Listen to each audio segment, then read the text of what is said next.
নির্বাচন আসলেই এখানের প্রতিনিধিরা আশ্বাস দিয়ে যান, সড়কটি মেরামতের কাজের কথা বলে যান। দেখতে পাচ্ছেন এটি হচ্ছে কমলনগরের মধ্যে যে আমাদের 4 নং মাটিং ইউনিয়নের মুন্সিহাট বাজার। আসলে এই বাজারটি অনেক পুরাতন বাজার। এই বাজারে এটা হচ্ছে মুন্সিহাট বাজার থেকে চকবাজারের বাজার যে রাস্তাটা, এই রাস্তাটা খুবই ভয়াবহ। এমনকি হচ্ছে বেশ করে যেটা সেটা হচ্ছে মুন্সিহাটের মধ্যবাজার থেকে উত্তর বাজার পর্যন্ত রাস্তাটা খুবই ভয়াবহ। লক্ষ্মীপুর 24 বিশ্বজুড়ে লক্ষ্মীপুর। প্রতিদিন সিএসি অটো হুন্ডা টাক যাতায়াত করে তো এই রোডে বেশি, তো যাইতে ওই খাদা রোড তো গাড়ি অ্যাক্সিডেন্ট, অনেকে অ্যাক্সিডেন্ট হয়ে হাতে দুঃখাইছে, পায়ে দুঃখাইছে, আবার হুন্ডা মিলে অনেক কাইতিসিতি হয়ে গেছে। এরকম অনেক দুর্ঘটনা ঘটে যায় প্রত্যেক দিনে।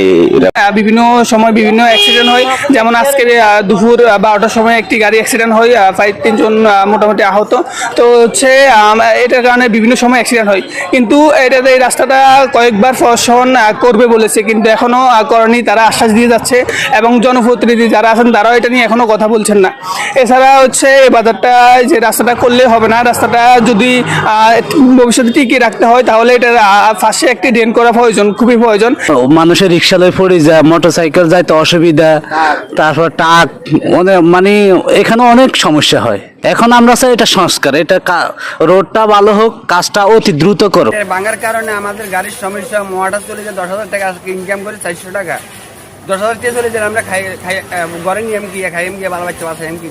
কিন্তু এখন পর্যন্ত কোনো জনপ্রতিনিধি এই রাস্তার মানে ব্যক্তিগত ফান্ড থেকে বা কোনো সরকারি ফান্ড থেকে কোনো কাজ বা কোনো সংস্কারের কাজ করা হচ্ছে না। আজকে দীর্ঘ অনেক বছর যাবৎ এখানে এই সমস্যাটা দেখার মতো কেউ নাই।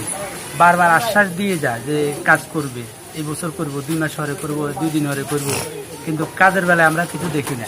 দেখা গেছে এখানে মাদ্রাসা আছে, এখানে সরকারি মাদ্রাসা আছে, বিভিন্ন প্রতিষ্ঠান আছে, মানুষ যাতায়াতে কষ্ট করতেছে, দোকানদাররা কষ্ট করতেছে। দেখা গেছে মোটর সাইকেল নিয়ে মানুষ প্রতিদিন অ্যাক্সিডেন্ট হইতেছে, গাড়ি নিয়ে অ্যাক্সিডেন্ট হইতেছে। কদিন আগে আজকেও হয়েছে, দেখলাম অবস্থা খুব নাজুক।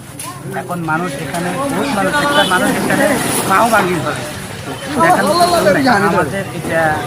আমরা চাই যে এটা সিসি জ্বালায় তবে নগদে এই বছর এখন ধরলে কাজটা ভালো হবে। কিছুদিন আগে দেখলাম ইউনো সাহেব আসছে, এটা বাজেট হয়েছে, তবে আমরা এটা অতি দ্রুত একটা কার্যকর চাই যেন মানুষ আর কষ্ট না পায়। আজকে আমরা দেখলাম যে ওই পাশে একটা রিক্সা উল্টে গেছে অলরেডি। 4 বছর ধরে রোডের অবস্থা এই বুঝে আগে তো অনেক কাস্টমার